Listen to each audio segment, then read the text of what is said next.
और इस बार जब पुतिन अभी भारत आए तो बायलैटरल टॉक के दौरान मोदी जी ने क्या कहा? उन्होंने कहा कि ऐसा कुछ होगा कि दुनिया को एक बड़ी चिंता से जल्द ही मुक्ति मिलेगी, क्योंकि इधर पुतिन गए हैं और अगले महीने माना जा रहा है कि जेलेंस्की भारत आने वाले हैं। मेरे विचार के मुताबिक ये एक मास्टर स्ट्रोक है। हमारे प्राइम मिनिस्टर तो नहीं मांगेंगे नोबेल प्राइज, बट काम ये नोबेल प्राइज वाला ये कर रहे हैं। ट्रंप की जो एक सेंस ऑफ प्राइड है कि मैं डोनाल्ड ट्रंप हूं और मैं शांति दूत हूं दुनिया का, इस पर भारत कहीं ना कहीं हिट कर रहा है बड़ी जोर से। अंकल ट्रंप फिर से अपनी हरकतों पर आ गए और उन्होंने अब भारत से आने वाले चावल पर टैरिफ लगाने की बात कह दी। तो पाकिस्तान अब पहली चॉइस बन सकता है कि हम एक ज्यादा मिकदार में जो राइस है वो कह लें कि यूएसए को एक्सपोर्ट करें, और हमारे पास खुद इतने राइस है, सही है। वैसे इंशाल्लाह ताला पाकिस्तान जो है ये उनको एक्सपोर्ट करेगा भी, और इंडिया के साथ अगर वो उनका मामला ये खत्म होता है तो ये पाकिस्तान के लिए तो गुड न्यूज़ है कि हमारे लिए एक चांसेस बढ़ जाएंगे कि हमारी एक्सपोर्ट्स बढ़ जाएंगी।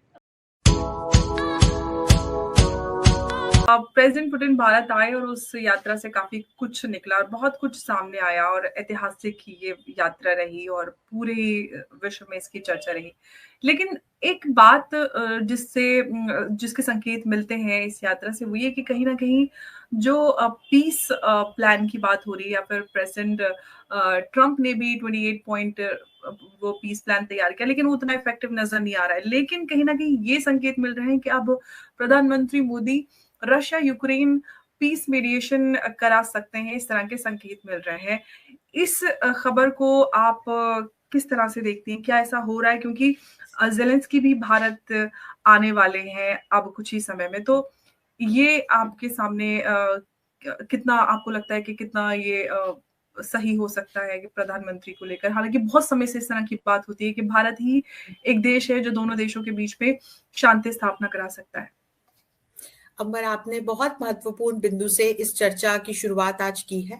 मैं आपको बताऊं कि लगातार जब भी टीवी चैनल्स पर मैं बोली हूं या बोलती हूं, अपने कॉलम में मैंने इस बात का उल्लेख किया है और एविडेंसेस के साथ इस बात का उल्लेख किया है कि भारत वो देश है जिस पर यूक्रेन और रशिया दोनों का गहरा विश्वास है, और इसीलिए जिस प्रकार के हमारे प्रधानमंत्री के साथ भी दोनों ही देशों के राष्ट्राध्यक्षों के संबंध हैं, जिस तरह का एक भरोसे का नाता है, उसको देखते हुए लगातार हम यदि बीते कुछ वक्त को देखें और इन तीनों ही राष्ट्राध्यक्षों के आपसी संवाद को देखें तो समझ में आता है कि भारत अनऑफिशियली कम से कम रशिया और यूक्रेन के बीच में एक ब्रिज का काम कर रहा है।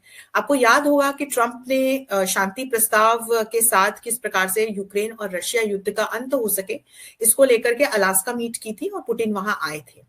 ट्रंप इसको लेकर बहुत उत्साहित थे।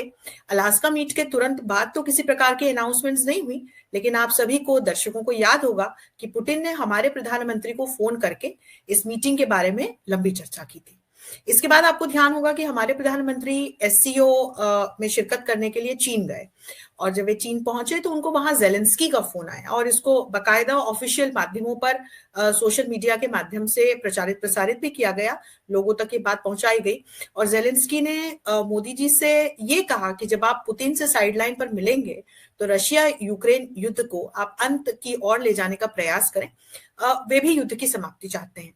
तो आप देखिए, इसके पहले मैं आपको ले चलूं पिछले वर्ष जो हमारे माननीय प्रधानमंत्री रशिया और यूक्रेन दोनों ही देशों की यात्राओं पर गए थे, और वहां दोनों ही राष्ट्राध्यक्षों को रिस्पेक्टिवली जब वो यूक्रेन पहुंचे, जब वो रूस पहुंचे, तो उन्होंने कहा कि भाई ये समय युद्ध का नहीं है, आप इसका अंत कीजिए। और इस बार जब पुतिन अभी भारत आए तो बायलैटरल टॉक के दौरान मोदी जी ने क्या कहा? उन्होंने कहा कि ऐसा कुछ होगा कि दुनिया को एक बड़ी चिंता से जल्द ही मुक्ति मिलेगी।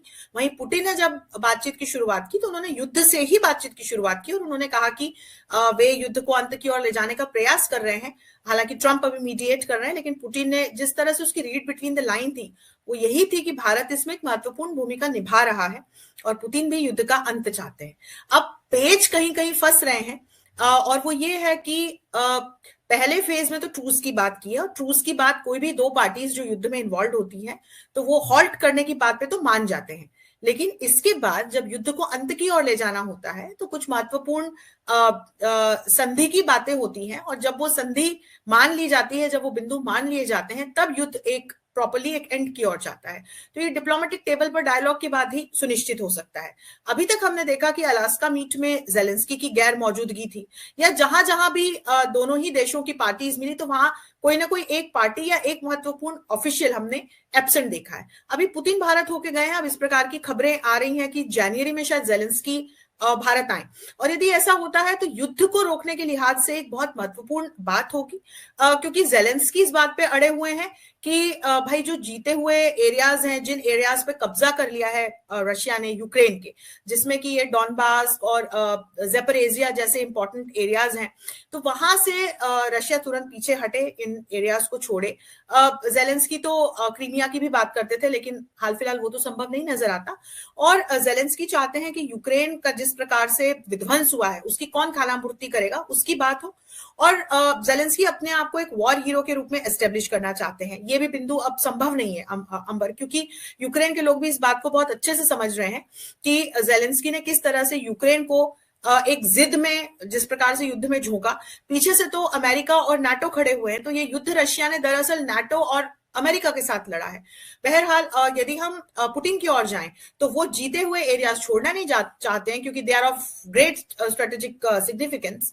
दूसरा बहुत महत्वपूर्ण बिंदु ये है कि पुतिन रिटर्न में ये गारंटी चाहते हैं कि यूक्रेन जो है वो आज या कभी नाटो का पार्ट नहीं बनेगा। ये कुछ पेज फंसे हुए हैं, और मुझे लगता है कि यहाँ पर फिर एक ऐसे मैच्योर और ट्रस्टेड मध्यस्थ की आवश्यकता है, जिसकी मध्यस्थता में दोनों ही लीडर्स कहीं समझें और एडजस्ट करें, कहीं थोड़ा आगे बढ़े, पीछे हटे, तभी जाकर के ये इशू रिजॉल्व हो पाएगा। हमारे प्राइम मिनिस्टर तो नहीं मांगेंगे नोबेल प्राइज, बट काम ये नोबेल प्राइज वाला ये कर रहे हैं। वो जो मांग रहा है वो तो हिस्टोरिकली वो देश जो है वो सिर्फ लड़ाइयाँ लगवाता है, तो अच्छी बात है आए। पर मेरा एक इसमें फियर ये है अंजू जी की ये लड़ाई खत्म होगी तो कहीं और शुरू हो जाएगी, क्योंकि अमेरिका की इकॉनमी और अभी जो उसका कर्जा चढ़ा हुआ है, जब तक वो हथियार नहीं बेचेगा, जहाज नहीं बेचेगा लोगों को, उसकी रिकवरी बहुत मुश्किल है। जिस तरीके से हालात अमेरिका के अंदर आज हैं, मुझे नहीं लगता कि अगले साल इस टाइम, आज जो भी है 4, 5, 6, 7 दिसंबर है 8, अगले साल हम जब बैठ के बात कर रहे होंगे तो ट्रंप वहां कंट्रोल में होगा, मुझे नहीं लगता।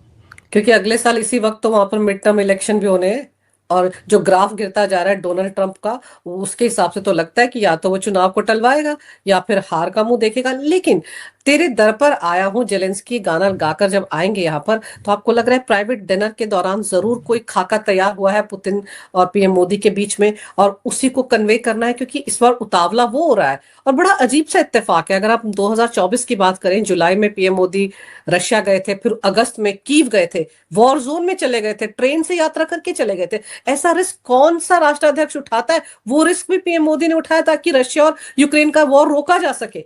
तो अब अगर घर पर आ रहा है तो इसका मतलब मन बना कर आ रहा होगा कि पीएम मोदी जो कहेंगे मैं कर लूंगा, मान लूंगा। वीडियो देखने के लिए धन्यवाद दोस्तों। अगर आप हमारे साथ जुड़ा रहना चाहते हैं तो कृपया करके चैनल को सब्सक्राइब कर बेल आइकॉन का बटन दबा दें।